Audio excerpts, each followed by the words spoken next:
ہاتھ تو اسی صورت میں اٹھنے کا، ابھی تو طے ہی نہیں ہوئے کیا آپ نے دینا ہے، ایڈوانس میں ہاتھ اٹھ گئے. یا تو یہ بلینک چیک جو بولو وہ دینے کے لیے تیار ہے. تو اس طرح میں آپ سب کو عرض کر دوں کہ ابھی رک جاؤ یہیں، آپ رمضان آنے والا ہے، استقبال کیجیے رمضان کا. تو ظاہر ہے کہ یہ بھی مشکل ہے. تو اس میں یہ کہ اللہ توفیق دے. تو ماہ رمضان المبارک کا یہ مہینہ اگر پورے مہینے میں اگر اعتکاف نصیب ہو جاتا ہے پورے مہینے کا صحیح نصیب، ورنہ یہ کہ کم از کم 3 دن کے مدنی قافلے میں رمضان شریف کے اندر سفر کی سعادت حاصل کیجیے. اپنے اپنے علاقے کے ذمہ دار ہمارے مدنی قافلے بند نہیں ہوتے، رمضان میں بھی مدنی قافلوں کی ترکیب رہے گی. تو یہ کر لیجئے، یا 10 دن کا ہی اگر 1 ماہ کا اعتکاف کر لیں تو میٹھا مدینہ، ورنہ 10 دن کا کر لیں. ماشاءاللہ امیر اہل سنت یہ جو سرپرست کھڑے ہوئے ہیں ہاتھ اٹھا کر اظہار کر رہے ہیں کہ ہم 3 دن کے مدنی قافلے میں سفر کریں گے. بس جن کی نیت بنتی ہے ہاتھ اٹھا کے اظہار کریں. ماہ رمضان میں اگر نیت نہیں ہے تو ہاتھ اٹھانا، پھر جھوٹ موٹ ہاتھ اٹھانا یہ گناہ ہے، اس کی توبہ کرنی پڑے گی کہ دوسروں کو اچھا لگانے کے لیے یا مروت میں یا جو بول رہا ہے اس کے مروت میں، تو پھر یہ گناہ ہوگا. جبکہ نیت یہ کہ میں نے سفر تو کرنا نہیں ہے. جی انہوں نے ماشاءاللہ نیت کا اظہار پہلے کیا پھر بعد میں ہاتھ اٹھایا ہے الحمدللہ. پہلے تو ہاتھ اٹھا لیا تھا جوش میں آ کے سب نے.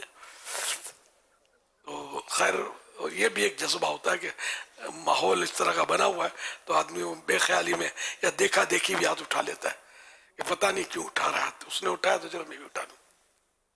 چلو یہ بھی ایک دیوانگی تو ہے. جو گھر میں ہیں وہ مسجد بیت گھر میں تو نہیں تھی تو بنا لیں کہ مسجد بیت گھر میں ہونا یہ بھی سنت ہے.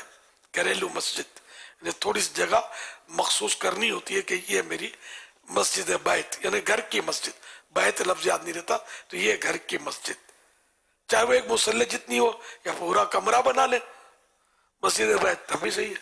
لیکن اس میں جو واش روم جو ہے حمام واش روم، ان واش روم اور حمامات میں یہ صلاحیت نہیں ہوتی کہ ان کی مسجد بیت کی نیت کی جا سکے. کریں گے تب بھی یہ مسجد بیت نہیں بنے گی، یہ الگ ہی رہیں گے مسجد بیت سے. بغیر ضرورت کے اس میں جائیں گے تو اعتکاف ہے تو ٹوٹ جائے گا. تو یوں پورے کمرے کی آپ کر لیں نیت. ہاں مسجد بیت میں آپ کے واش روم یا حمام ہے تو اس کا یہ فائدہ ضرور ہوگا کہ ہاتھ دھونا جیسے کھانے پینے کے لیے، تو یہ لوٹا ہے تو یوں ہاتھ بڑھا کر دھو لیا ہاتھ، یا کوئی کولر وغیرہ قریب میں رکھ لیا، کوئی چھوٹی سی ٹانکی رکھ لی، اس سے یوں ہاتھ بڑھا کر اس میں گر رہا ہے پانی تو صفائی کیا، تو یہ صحیح ہے. مطلب خود داخل نہیں ہو سکتے، ہاتھ داخل کرنے میں، سر داخل کرنے میں کوئی حرج نہیں ہے اعتکاف کے دوران. تو سب کو یہ کرنا چاہیے. اور میری مدنی بیٹیاں بھی اپنے گھروں میں اعتکاف کریں. صلو علی الحبیب صلی اللہ علی محمد صلی اللہ تعالی علی محمد. امیر اہل سنت یہ بچیاں آئی ہوئی ہیں، کہہ رہی کہ ہمارے جو ان کی استاد ہیں انہوں نے بھی کہا تھا کہ امیر اہل سنت سے دعا کروائیے گا، اور ان کے سرپرست ہیں وہ بھی کہہ رہے ہیں امیر اہل سنت سے کچھ دعائی الفاظ مل جائیں. تو انہوں نے ماشاءاللہ یہ جو اسلامی میرے ساتھ کھڑے انہوں نے کہا کہ میں 3 دن کے مدنی قافلے کی ڈبل فیس دے رہا ہوں، امیر اہل سنت دعا فرما دیں. اچھا ایک تو میرے کہے کی فیس، ایک میری دعا کی فیس. ماشاءاللہ پھر مفتی صاحبان بیٹھے ہیں، بڑا دعا کی اجرت اگرچہ مالی اجرت نہیں ہے. خیر چلو دعا تو خیر اس میں کوئی آپ مدنی فیس دیں نہ دیں تو یوں مطلب آپ کا ٹائم تو ہے، پتہ چلا رمضان کا مہینہ ہے یار، چھٹی تو ہوتی ہے اپنی، تو اعتکاف میں بیٹھ جاؤ نا قاری صاحب. پہلے ہو 10 دن کے لیے نیت کر رہی ہے اعتکاف میں بیٹھنے کے لیے. 6 سے 10 ہو، 6 کے قافلہ تو 2 قافلے تو رہے نا ساتھ، وہ تو الگ سے ہیں. جی دو مدنی قافلوں کے علاوہ 10 دن اعتکاف بھی ہے. کیا شان ہے آپ کی، ماشاءاللہ. اللہ پاک ان سب بچیوں کو بعمل عالمائے دین، مفتیائے اسلام اور دعوت اسلامی کی مخلص مبلغہ اور حافظہ قرآن بنائے. اللہ پاک ان کو ان کے سارے گھرانے کو شاد و آباد رکھے، اور سب مل کر حج کریں، میٹھا مدینہ دیکھیں اور بار بار یہ سعادت پائیں. ہمارے قاری صاحب حاجی قاری صاحب بن جائیں، بار بار حج کریں، میٹھا مدینہ دیکھیں. اچھا یہ وہاں کے ذمہ دار ہیں معلمات جو ہیں، اللہ ان کے حق میں یہ دعائیں قبول فرمائے سب پر رحمتوں کا نزول فرمائے، سرپرستوں کے حق میں بھی دعائیں قبول فرمائے. ہم سب سچے پکے نمازی اور عاشق رسول بن جائیں، عاشق صحابہ والے بیت بن جائیں، اور صرف ہم وہی کام کریں جس میں بس ثواب ملے، اور گناہ کے ہر کام سے بچنا نصیب ہو جائے. صلو علی الحبیب صلی اللہ علیہ محمد. نیا چاند دیکھنے کے بعض مسائل. 5 مہینوں کے چاند دیکھنا واجب کفایہ ہے. جیسے بعض نے دیکھ لیا تو سب پر سے واجب ادا ہو گیا، اور ایک نے بھی نہ دیکھا تو سب واجب کے تارک اور گناہ گار ہوئے. ان میں رمضان شریف بھی شامل ہے. تو 29 شعبان کو رمضان شریف کا چاند تلاش کرنا چاہیے. ابو داؤد شریف کی حدیث پاک ہے، اللہ پاک کے پیارے پھر آخری نبی صلی اللہ علیہ وآلہ وسلم جب بھی نیا چاند دیکھتے تو اپنا منہ مبارک اس سے پھیر لیتے. چاند کی دعا پڑھنے کے لیے اپنا منہ ہٹا کر رخ بدل کر وہ دعا پڑھنی چاہیے. اور چاند کی طرف ایک دوسرے کو دکھانے کے لیے لوگ انگلیاں اٹھاتے. بہتر یہ ہے کہ چاند کی طرف انگلی کا اشارہ نہ کیا جائے، بغیر اشارے انگلی کا اشارہ کیے چاند کو دیکھیے. اور رمضان مبارک کی مبارکباد دینا یہ اللہ کے پیارے نبی صلی اللہ علیہ وسلم سے ثابت ہے. صلو علی الحبیب صلی اللہ علیہ محمد.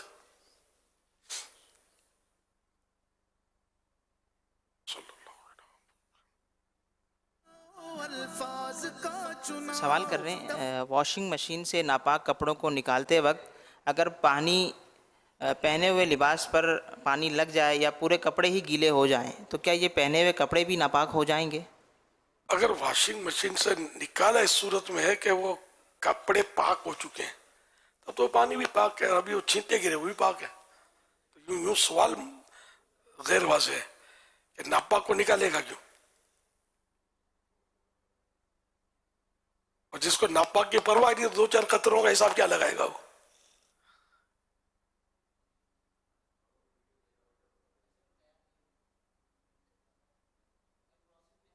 صلو علی الحبیب صلی اللہ علی محمد.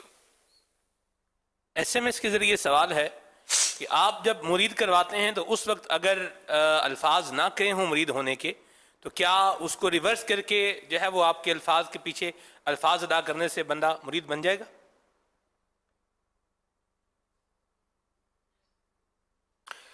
یعنی میرے بیعت کروانے کے بعد؟ جی اچھا، اب یہ تو ایک جدید ایجاب شاید ہو، کیونکہ جس طرح نکاح میں ایجاب و قبول ہوتا ہے نا، بیعت میں بھی ایجاب و قبول ہوتا ہے، اور آگے پیچھے دونوں کا ہو سکتا ہے. نکاح میں بھی ہو سکتا ہے آگے پیچھے دونوں کا، مگر دونوں یہ شرط ہے، ایجاب بھی قبول بھی. اب جیسے کہ کسی نے اپنے طور پر کہ میں فلاں کا مرید ہوتا ہوں اتنا کہہ لیا، اور اس نے جن کا اس نے کہا یہ بعد میں جب اس کو پتا چلا تو ٹھیک ہے میں قبول کرتا ہوں، تو یہ ایجاب تو ہو چکا تھا جو اس نے کہا تھا کہ میں مرید ہوتا ہوں. لیکن اب اس نے جو کہا تھا کہ میں قبول کرتا ہوں تو یہ اس کی جو بیعت تھی یہ جو کہا تھا یہ نافذ ہو گیا نا. تو یہ اس طرح جیسے بچوں میں تو یہ ضروری ہے کہ سرپرست کی اجازت سے نابالغ بچہ بیعت کرے. یہ عام طور پر والد ہی سرپرست ہوتا ہے، تو مسئلہ نہیں کہ والد کی اجازت سے بیعت ہوتی ہے. اب والد نے اجازت دی نہیں، یا والد صاحب بعض ایسے ہوتے ہیں ان چیزوں میں نہیں سمجھتے ہوتے، اگر ماں کا ذہن ہے بچے کی تو وہ اس کو بھی منع کر دیں گے، ڈانٹ دیں گے. اب ماں کرے گا، بچے کا کیا؟ دوبارہ لے کے بچے کو بیعت کروا دے. اور جب یہ بچہ، کیونکہ اب وہ پیر ہاں تو بول بھی دیں گے، تب بھی مطلب یہ ہے کہ ذرا اس وقت تو یہ بیعت کہ وہ شرط مفقود یعنی کہ کم ہے کہ سرپرست کی اجازت تو ملی نہیں ہے. اب یہ کہ جب یہ بچہ یا تو وہ باپ اس کو باقی رکھ لے گا، سمجھ آ گئی اس کو، ہاں ٹھیک ہے صحیح کیا تم نے، یہ تو ہو گیا. ورنہ یہ کہ بچہ جب بالغ ہوگا اور یہ بیعت کو باقی رکھے گا کہ ہاں میں فلاں کا مرید ہوں، تو اب یہ بیعت درست ہوئی. اور یاد پڑتا ہے کہ اعلیٰ حضرت رحمۃ اللہ نے یہاں تک بھی لکھا ہے کہ کوئی نابالغ سمجھدار ہے اور اس میں یہ جذبہ ہے بیعت کا، تو اگر شیخ دیکھے اس کا جذبہ اور اس کی رغبت تو اس کو بیعت کر لے. ایسا کچھ ہے جزئیہ فتح رضویہ شریف میں ہے. تو اب وہ سمجھدار کے لیے غالباً کہ جو نابالغ جو ہے اس میں یہ ایک رغبت پائی جا رہی ہے اس کا ہے. لیکن اب ایک دن کا بچہ اس کے لیے تو رغبت نہ رغبت کا بظاہر کوئی قرینہ یا کوئی ایسی صورت نظر نہیں آ رہی.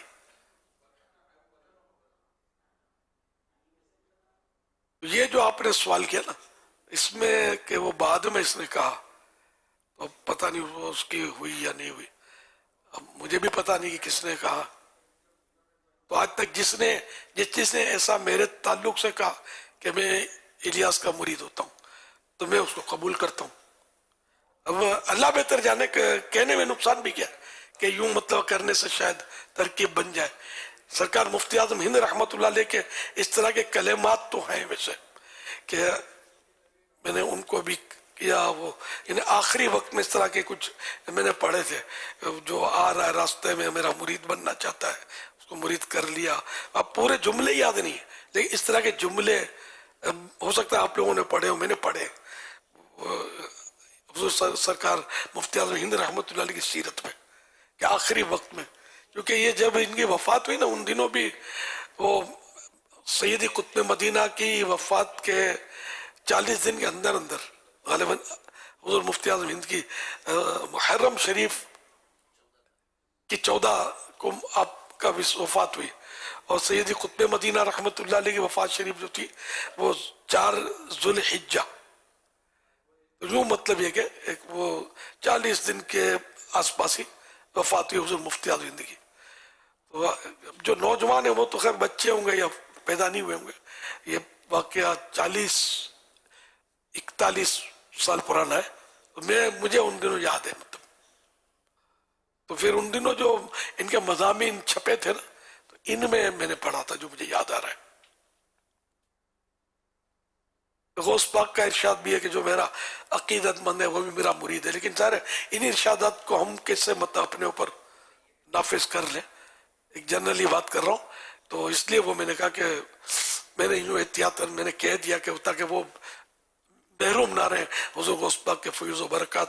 اگر اس ذریعے سے اس سلسلے کے اس کو ملنے تھے تو وہ ملے اس کو. باقی تو اللہ پاک راضی ہو جائے تو ہر صورت میں بیڑا پار ہے انشاءاللہ، مرید بنے یا نہ بنے.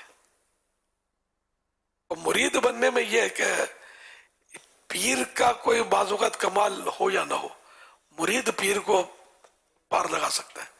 یہ سب سے پہلے جب مولانا عبدالسلام فتح پوری رحمت اللہ علیہ نے مجھے خلافت دی تھی 79 میں کولمبو میں، یہی کہا تھا کہ اب انہیں کہ اگر تمہارے سلسلے میں ایک بھی نیک بن گیا، نیک نکلا، تو ہو سکتا ہے تمہاری بخشش کا ذریعہ ہو جائے. تو پیر اپنے آپ کو کچھ نہ سمجھے، ہو سکتا ہے مرید ہی بیڑی تیرا دے. یہ پیر کے لیے. اور مرید اپنے آپ کو ایسا نہ سمجھے کہ میں اب پیر کو تیرانے والا ہوں. یہ دونوں کے لیے مطلب ہے. تو یعنی یہ واقعی بہت پیاری لگام ہے. اور اسی طرح کا جملہ مجھے یاد پڑتا ہے سن 80 میں جب مدینہ پاک حاضر سیدی قطب مدینہ نے بھی مجھ سے فرمایا تھا. میرے پاس خلافت نہیں ہے لیکن مولانا عبدالسلام کا جب تذکرہ ہوا تھا تو میں نے خط بھیجا تھا. ٹھیک ہے، اس خط کا پھر مجھے جو جواب ملا تھا، اب وہ اس وقت بس وہ اتنی پرانی بات ہے، میں نے خط سنبھال کے رکھا نہیں، خود لکھا نہیں تھا، لکھوایا تھا، ڈکٹیٹ کروایا تھا املا. تو اس میں یاد پڑتا لکھا تھا کہ یہ بھی بولو الیاس کو کہ تمہارے سلسلے میں اگر ایک بھی نیک ہو گیا تو تمہاری مغفرت یا تمہاری آخرت کی بہتری کا وہ ذریعہ بن سکتا ہے. اس طرح کا لکھا تھا. تو یوں پیروں کے لیے بھی ایک لگام ہے، سب کو لگام ہے کہ اللہ کی خفیہ تدبیر ہم لوگ نہیں جانتے کہ ہمارے بارے میں کیا ہے. اور بڑے جتنے جو بڑے ہوئے نا، جن کا رتبہ جتنا بڑا تھا وہ اللہ پاک سے اتنے زیادہ ڈرتے تھے. میرے آقا صلی اللہ علیہ وسلم، اس میں کوئی دو رائے ہی نہیں ہے نا کہ ہم سب کی بخشش کا ذریعہ تو میرے آقا ہے نا، سب کچھ ہے ہمارے آقا. بعد از خدا بزرگ تو یہ قصہ مختصر ہے نا، ساری مخلوق کے سردار ہیں، اللہ کے بعد مخلوق میں سب سے بڑے ہیں، اللہ کا تو کوئی برابری کا ہے ہی نہیں نا۔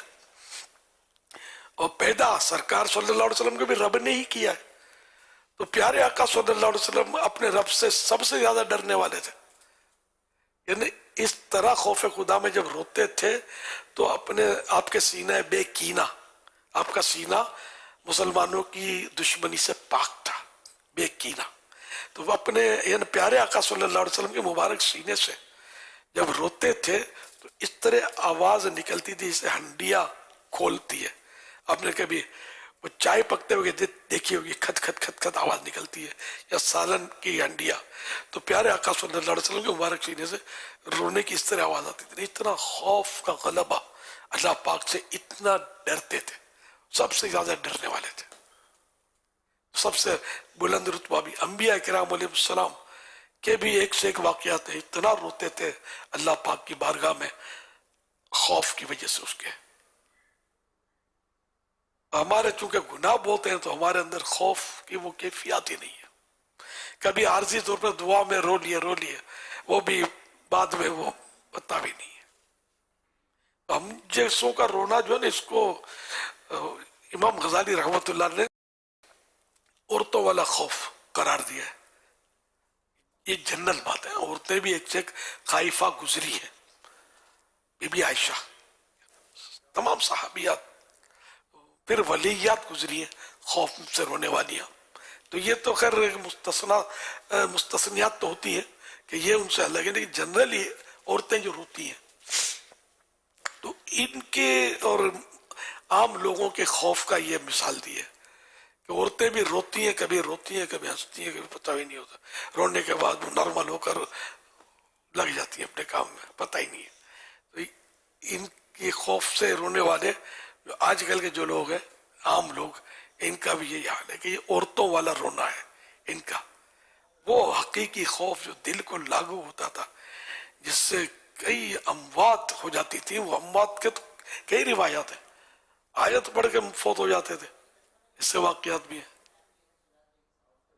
ایک جوان صحابی تھے، وہ گھر کا کونا سنبھال لیا انہوں نے، اتنا رو رہے تھے، وہ پیارے آقا صلی اللہ علیہ وسلم کے صحابی تھے، پھر وہ روتے روتے فوت ہو گئے، تو پیارے آقا صلی اللہ علیہ وسلم کی خدمت میں عرض کیا گیا، فرمایا کہ تمہارے صاحب یعنی تمہارے ساتھی کا خوف خدا کی وجہ سے انتقال ہو گیا ہے، ان کا جو جگر تھا وہ خوف سے ٹکڑے ٹکڑے ہو گیا ہے، اس طرح کی ہے حدیث پاک۔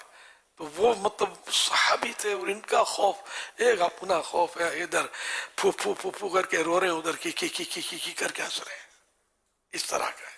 اور کوئی بولے کہ عورتوں جیسا خوف ہے تو غصہ آتا ہے۔ سفیان ثوری رحمۃ اللہ علیہ فرماتے ہیں کہ جب تمہیں کوئی کہہ دے نا کہ تو سب سے برا ہے اور تجھے غصہ آ جائے نا، تو یہ طے ہوا کہ واقعی تو سب سے برا ہے۔ جو اچھا آدمی ہوتا ہے اس کو اپنے نفس کو کوئی برا کہے اس طرح کوئی آگ بگولا تھوڑی ہو جاتا ہے، وہ صبر کرتا ہے، برداشت کرتا ہے اچھا آدمی۔ برا آدمی ہو وہی برائی پہنچانے پر ایک دم سے تل جائے گا، منہ توڑ دوں گا، سر پھوڑ دوں گا، تو یہ اپنا کام تو ہی نہیں۔ اللہ کریم اپنا حقیقی خوف نصیب فرمائے۔ جیسا بھی رونا آتا ہے، اگر اوسا بھی آتا ہے بالفرض جو، تو رونا نہ چھوڑا جائے، یار اپنے کو تو آتا ہی نہیں تو چھوڑو، روئے کون، یہ بھی شیطان کی کامیابی ہے۔ عمل چھوڑنا یہ بھی ریا ہے، اس خوف سے کہ میں ریا میں پڑ جاؤں گا، تو عمل نہ چھوڑے، اس کی بہتری کی طرف کوشش جاری رکھے، آج نہیں تو کل، کل نہیں تو پرسوں، پرسوں نہیں تو ترسوں، انشاءاللہ میں صحیح بھی ہو جاؤں گا، یہ نہ چھوڑے۔ اور کسی رونے والے کا مذاق بھی نہ اڑائے کہ ابھی تو رو رہا تھا، ابھی یار ہنس رہا ہے، دکھاوا، تو یہ بھی الزام ہے، اس پر تہمت ہے، یہ نہیں کر رہا ہے۔ یا شیخ اپنی دیکھ، یہ اسی پر ڈن کر رہا ہے اپنے کو، دوسرے بار میں سوچنا بھی نہیں ہے۔ تو جو بھی میں باتیں کر رہا ہوں، ہمیں اپنے اوپر غور کرنا کہ میں کس کھاتے میں جا کے پڑھ رہا ہوں، کہاں جا کے میری پوزیشن کیا ہے، اپنے لیے یہ سب جو بھی بولتا ہوں میں، دوسروں کو چیک کرنا یہ ہمیں نہیں دیا گیا، یہ اللہ پاک کو پتا ہے کہ اس کی نیت کیا ہے۔ صلو علی الحبیب صلی اللہ علی محمد۔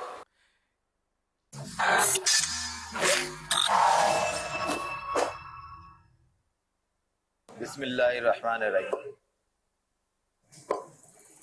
یہ ظاہر ہے جس کا کام اسی کو ساجے. یہ کوشش کر رہا ہوں میں اس کو چربی کو اور اس کو الگ کرنے کی، لیکن نہیں ہو رہی. لیکن تھوڑی سی پریکٹس ہو جائے گی، بقرہ عید میں کام آئے گا. یہ اصل میں آج میں یہ گوشت کی دکان پہ کیوں بیٹھا ہوا ہوں، اس کی وجہ یہ ہے کہ سوشل میڈیا پہ کچھ معلومات مجھے ملی. اس کے مطابق منگل اور بدھ کو گوشت کی دکانیں بند رکھی جاتی ہیں، اور اب صرف منگل کو بند رکھی جاتی ہے. اس کی وجہ ہم گوشت فروش سے پوچھیں گے. لیکن منگل اور بدھ کو جو بند رکھی جاتی تھی اس کے پیچھے ایک واقعہ ہے سوشل میڈیا کے مطابق.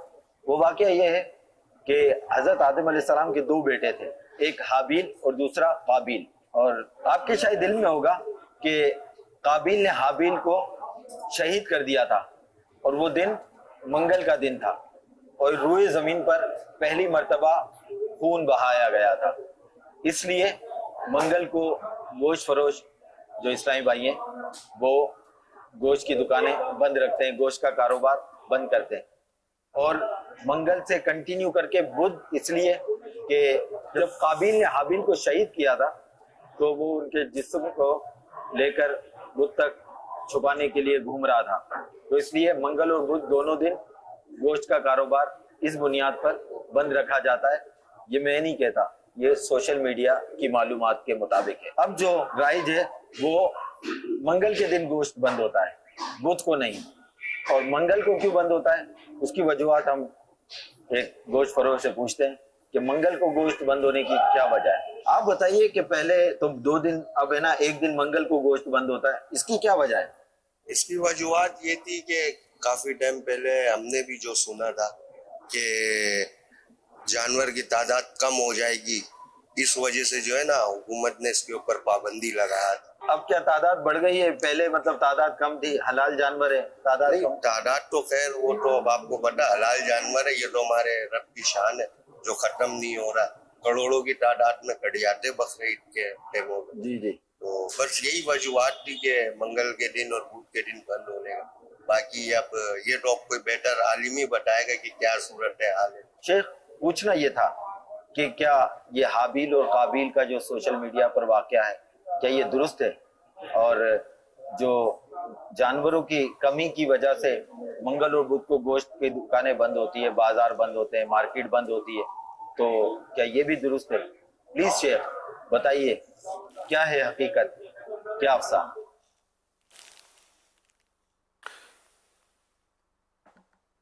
منگل کے تعلق سے جو گوشت کا ہے معاملہ وہ ذبح کی صورت میں تو ہے.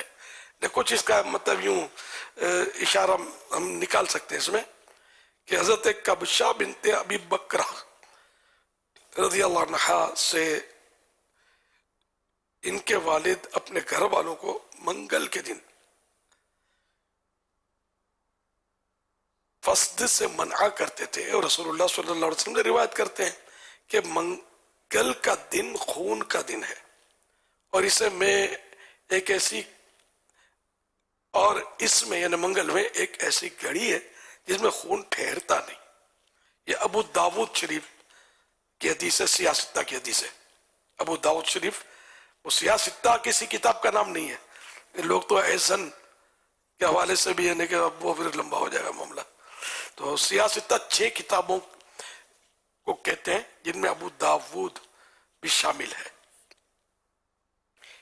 ان کے سندیں جو ہے نا یہ بہت مضبوط مانی جاتی ہیں. تو اس حدیث پاک کی جو ابھی ہم نے سنی، اس کی شرح کو اس طرح کہ قابیل نے حابیل کو منگل کے دن ہی قتل کیا، اور جناب حوا کو منگل کے دن ہی وہ عورتوں والا جو مخصوص پیریڈ ہوتا ہے وہ شروع ہوا.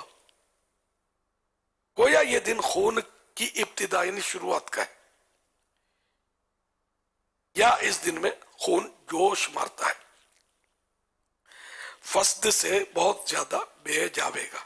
اگر خون جوش مارنے کی صورت ہے تو فسد کروائیں گے تو خون زیادہ نکل جائے گا. تو اس لیے منگل کو نہ کروائیں.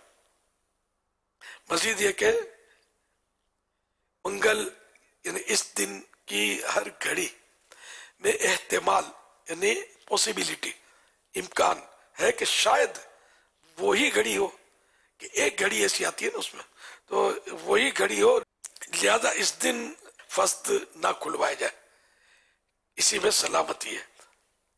اگر اس گھڑی میں فسد لی گئی ہو خون ٹھہرے گا نہیں بالکل نکل جاوے گا اور اس مریض کی موت واقع ہو جائے گی خطرہ ہے. مشورہ ہی دیا جا سکتا ہے کہ منگل کو اگر چھٹی کرتے ہو تو صحیح ہے نہ کرتے ہو تو ان کو کرنی چاہیے کہ اگر کسی کا فسد لیا حدیث تو وہ برحق ہے وہ گھڑی کب آئی ہمیں نہیں پتا اگر وہ گھڑی ہوئی اور آپ نے فسد لیا نا پولیس آپ کو نہیں چھوڑے گی اگر بندہ لمبا ہو گیا تو یا خدا نخواستہ فوت ہو گیا تو یہ آپ کی بھی سیفٹی ہے اور حدیث پاک کے عمل میں تو سیفٹی ہے ہماری دنیا و آخرت کی. یہ صرف مشورہ میں دے رہا ہوں. تو یوں مطلب ہے منگل کے تعلق سے حابل قابل کا اور یہ معاملہ یا یہ حجامے کا معاملہ تو موجود ہے. اب رہا کہ گوشت فروشوں کا معاملہ تو منگل بدھ پہلے چھٹی ہوتی تھی یہ مجھے یاد ہے گوشت کی پہلے نہیں ہوتی تھی چھٹی پھر منگل بدھ کو ایک پیریڈ ایسا آیا کہ گوشت کی چھٹی منگل بدھ کو ہو گئی تو یہ چھپ چھپ کے بیچتے تھے گوشت والے یہ بھی مجھے پتا ہے. اب سب نہیں جن کے پاس وسائل ہوتے تھے چھپ چھپ کر بیچتے تھے اپنا مطلب وہ ذبح کرتے تھے غیر قانونی جانور کو ذبح کرتے تھے اپنے طور پر چھپا چھپا کر اور پولیس کے چھاپے بھی پڑتے رہتے تھے اور بس وہ گوشت بھی اٹھ جاتے تھے بعض اوقات پھر واپس آ جاتے تھے. اب وہ دروازہ کون سا ہوتا ہوگا جس سے داخل ہوتے ہیں وہ دروازہ کون سا ہوتا ہوگا جس سے واپس آتے ہوں گے. اب یہ میرا خیال ہے باشعور لوگوں کو سمجھانے کی ضرورت نہیں ہوتی. تو اب یہ کہ یہ پھر منگل بدھ اور یہ جو سلسلے تھے اب شاید چھٹی نہیں ہے گوشت کی منگل کی چھٹی اب بھی ہے جاری ہے. اچھا یہ قانون جو ہے نا یہ منگل اور بدھ کا یہ پاکستان میں ہے ہر جگہ نہیں ہے باقی دنیا میں اس طرح کا کوئی قانون میری معلومات میں نہیں ہے اور غالباً نہیں ہے اور گوشت دھو سے بکتا ہے. ہمارے یہ قانون ٹھیک ہے یہ جانوروں کو بچانے کے لیے تھا کہ جانوروں کی شارٹیج نہ ہو جائے جو میں سمجھ سکا ہوں تو اس لیے وہ بے شمار جانور کٹنے سے بچ جائیں گے تو یوں تھوڑا لوڈ کم ہو جائے جس سے لوڈ شیڈنگ ہوتی ہے ہمارے یہاں بجلی وہ روک دی جاتی ہے تو یوں بجلی کی بچت کرنے کے لیے ایسا ہوتا ہے.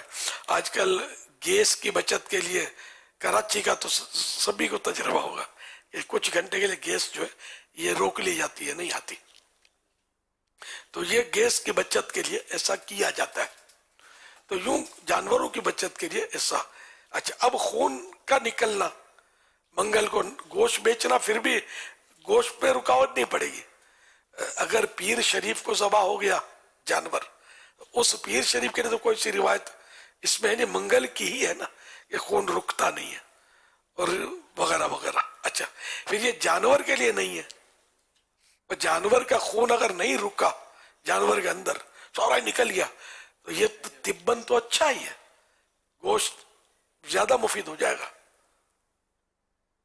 اس لیے جانور کاٹنے نہ کاٹنے سے اس کی میچنگ سمجھ میں نہیں آ رہی. یہ ہو سکتا ہے لوگوں نے اپنے طور پر کر لی ہو تو فساد کا تذکرہ اور یہ سب انسانوں کے لیے یہ سمجھ میں آ رہا ہے یہ قانون لیکن وہ مطلق ہے حدیث پاک میں کہ خون رکتا نہیں ہے. اس سے مراد اگر کوئی کہتے ہیں کہ ذبح ہی نہ کرے تو ذبح کرنے میں تو خون روکنا مقصود ہی نہیں ہوتا اس کو تو نکالنا ہی ہوتا ہے. تو یوں منگل کو جانور ذبح کرنے میں تو کوئی رکاوٹ بظاہر نظر ہی نہیں آ رہی. پلس یہ لوگوں کی ایک سمجھ ہوتی ہے اپنی اپنی سوچیں ہوتی ہیں اور ہر سوچ ان کی شریعت کے مطابق نہیں ہوتی یہ اپنے طور پر ہوتی ہے. کبھی ثواب انہیں بس وہ ثواب تو اللہ عطا کرے مطلب بعض اوقات وہ گناہ بھری بھی سوچیں ہوتی ہے یہ سب سمجھ سکتے ہیں کہ شریعت نے منع نہیں کیا لیکن یہ اڑی کر جاتے ہیں کہ منع ہے ناجائز ہے فلاں ہے تو یہ تو غلط ہو جائے گا گناہ گار ہوگا اگر جائز کو ناجائز اپنی مرضی سے کہے گا تو. مجھے اچھی طرح یاد ہے اصل میں نے اتفاق ہے کہ 6 مہینے کی عمر سے یا 6 مہینے میں کیا عمر ہوتی ہے 6 مہینے کی عمر سے گوشت مارکیٹ میں آنکھ کھولی. ہمارے گھر کے پاس مارکیٹ تھی, آفیشیلی مارکیٹ نہیں تھی, بس وہ پھٹے لگا کے گوشت بیچتے تھے. پھر وہ کبھی چھاپے پڑتے تھے تو گوشت چھین لیا جاتا تھا, پھر میں نے کہا واپس آ جاتا وغیرہ وغیرہ. یہ بہت کچھ تماشے دیکھے میں نے, ذرا آنکھیں وہی کھولی ہے میں نے. تو اب یہ کہ وہاں عاشورے کے دن قانونی پابندی نہیں تھی, لیکن عاشورے کے دن یہ گوشت فروش جو ہے یہ اپنی خوشی سے یہ چھٹی کرتے تھے. اچھا, اب اس میں بھی ایک غلط تاثر غالباً یہ تھا کہ گوشت عاشورے کے دن نہیں کھانا چاہیے. اب یہ سمجھ میں نہیں آتا, اس کی میں آپ ابھی سمجھ میں آ جائے گا آپ کی کہ ان دنوں بھی یہ جو میری اپنی جو میں اب سمجھدار ہو گیا تھا آہستہ آہستہ آہستہ, تو یار یہ کھچڑے میں تو گوشت ہوتا ہے, کھچڑے پکتے تھے ان دنوں بھی, اور گوشت کی گٹائیاں ہوتی تھی. یار یہ کیا کہ عاشورے کے دن گوشت اپنے گھر کی ہنڈیا میں نہ پکے, عام بکے نہیں, اور مطلب کھچڑے کی دیگ میں گوشت جائے اور سب مزے لے کر عاشورے کو گوشت کا کھچڑا کھائیں. واٹ از دس, یہ کیا ہے؟ اس کا جواب میں نے کسی سے طلب نہیں کیا, خدا گیا سمجھ میں کہ یہ لوگوں کی اپنی من مانی ہے. پھر آہستہ آہستہ آہستہ سب لائن پہ آ گئے, خود ہی گوشت بکنا شروع ہو گیا عاشورے کے دن. کسی نے ان کو منع نہیں کیا, قانون تو تھا نہیں عاشورے کے دن گوشت بیچنے پر. اب مارکیٹوں میں گوشت بک رہا ہوتا, اب بھی بک رہا ہوگا, بکنا شروع ہو گیا, میں نے دیکھا تھا بک رہا تھا. پہلے تھوڑی دکانیں لگی, پھر بڑھ گئیں, اور آہستہ آہستہ آہستہ مارکیٹ جم گئی. تو یہ اپنے طور پر کچھ کرنا نہیں ہے, ٹھیک ہے اپنی مرضی, عاشورے کا دن ہے, مبارک دن ہے. اگر کوئی چھٹی کرتا ہے, کام دھندا بند رکھتا ہے تاکہ عبادت کر سکے, عبادت کا دن ہے وہ, ویل اینڈ گڈ. اب یہ کہ گوشت ناجائز ہے تو مچھلی جائز ہے, تو سبزی جائز ہے تو مرغی کاٹنا ناجائز ہے, کلگی کٹی ہوئی جائز ہے, یہ جو مطلب اس طرح کے مسئلے کرنا جو ہے نا, یہ علماء کا میٹر ہے کہ وہ قرآن و حدیث کے ذریعے کیا درست ہے کیا صحیح ہے وہ ہمیں بتائیں گے. علماء سے رجوع کرنا چاہیے. باقی العوام کل انعام, یہ محاورہ ہے کہ عوام 4 ٹانگ والے جانوروں کی طرح ہوتی ہے. یہ اسی طرح کے لوگوں کی بات ہے کہ جو طرح طرح کے خامہ کا اپنے طور پر مسائل وہ داغتے رہتے ہیں. یہ کرنا نہیں چاہیے, یہ گناہ ہے کسی بات میں کہ جو شریعت نے جس کو منع نہ کیا ہو, ہم اپنی سوچ کے مطابق اپنی اٹکل سے اس کو ناجائز کہہ دیں, حرام کہہ دیں, گناہ کہہ دیں, تو یہ چیزیں گناہ نہیں ہوں گی, ہم گناہ گار ہو جائیں گے. اور سنی سنائی بات بھی ہمیں تسلیم نہیں کرنی چاہیے, علماء سے پوچھ لینا چاہیے کہ کیا درست ہے. اب جیسے یہ سوال بڑا دلچسپ ہے, تو یہ بھی ہوا نا کہ بھئی ہم پوچھتے ہیں کہ آخر اس کا مسئلہ کیا ہے. لوگ تو یوں بولتے ہیں اور لوگوں کا ٹھکانہ تو ہوتا نہیں, یہ کچھ کبھی بولتے ہیں پھر وہ رجوع بھی کر لیتے ہیں, مسئلہ تبدیل ہو جائے. جیسے عاشورے کے گوشت بکنے کا مسئلہ میں نے آپ کے سامنے ہی عرض کر دیا. اللہ پاک رحمت کی نظر فرمائے. منگل بدھ کو ویسے گوشت اگر قانونی طور پر منع ہے تو قانون پر عمل کرنا چاہیے, لیکن یہ کہ شرعاً کوئی منع نہیں ہے. نہ کوئی رات یا دن ایسا وقت ہے کہ جس میں گوشت کھانا منع ہو, بیچنا منع ہو, یا ذبح کرنا منع ہو. جی ہاں, اندھارے میں, رات کے اندھیرے میں ذبح کرنا مکروہ ہے, ناپسندیدہ ہے. اس کی بھی وجہ ہے کہ پہلے بتی کا, لائٹنگ کا اتنا انتظام نہیں ہوتا تھا, تو یہ پتہ نہیں چلا کتنی رگیں کٹی. اب تو لائٹنگ اگر اچھی ہے اور گردن بھی نظر آ رہی ہے, سب کچھ نظر آ رہا ہے, اور ذبح کیا, رگیں بھی سب کٹ گئیں, جو بھی اس کے جو شرعی تقاضے وہ ذبح کرنے میں پورے ہو رہے ہیں, اور کوئی رکاوٹ نہیں ہے روشنی میں, تو مکروہ بھی نہیں ہے. وہ رکاوٹ تھی اندھیرے کی وجہ سے. اب جیسے کہ بارش کا سیزن ہے, بازو سب خوب اندھیرا ہو جاتا ہے, اس وقت جانور ذبح کریں گے تو اس وقت روشنی چاہیے. کہ پھر وہی کہ اگر اندھیرا چھا گیا اور کوئی ذبح کرے گا تو امکان ہے کہ اس کی رگیں نہ کٹیں. یہ ویسے ذہن میں آیا میرے کہ تو پھر کہ روشنی کرتے ہیں اس کو ذبح کریں, اگر شک شبے کا سلسلہ نہ رہے.